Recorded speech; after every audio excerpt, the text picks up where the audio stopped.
പാകിസ്ഥാനെതിരെ FATF ഇപ്പോൾ ആഞ്ഞടിച്ചിരിക്കുകയാണ്. എന്താണ് സംഭവം എന്ന് നോക്കാം. 2022 ഒക്ടോബറിൽ ഗ്രേ ലിസ്റ്റിൽ നിന്ന് നീക്കം ചെയ്യുന്നത് തീവ്രവാദ ഫണ്ടിങ്, കള്ളപ്പണം വെളുപ്പിക്കൽ തുടങ്ങിയ നിയമവിരുദ്ധ പ്രവർത്തനങ്ങൾക്കുള്ള ലൈസൻസ് അല്ലെന്നാണ് ഇപ്പോൾ financial action task force Pakistan വ്യക്തമായ സൂചന നൽകിയിരിക്കുന്നത്.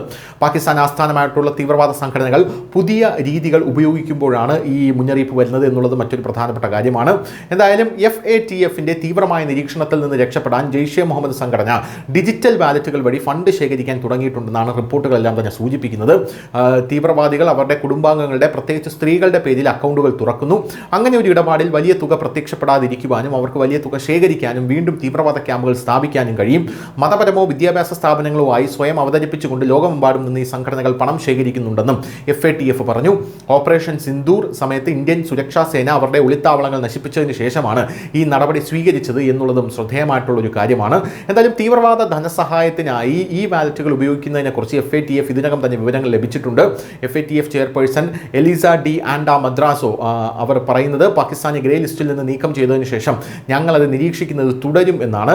പാകിസ്ഥാൻ FATFിൽ അംഗമല്ലെന്നും ഏഷ്യ പസഫിക് ഗ്രൂപ്പ് വഴി അത് അവലോകനം ചെയ്ത് വരികയാണെന്നും മദ്രാസോ വ്യക്തമാക്കി.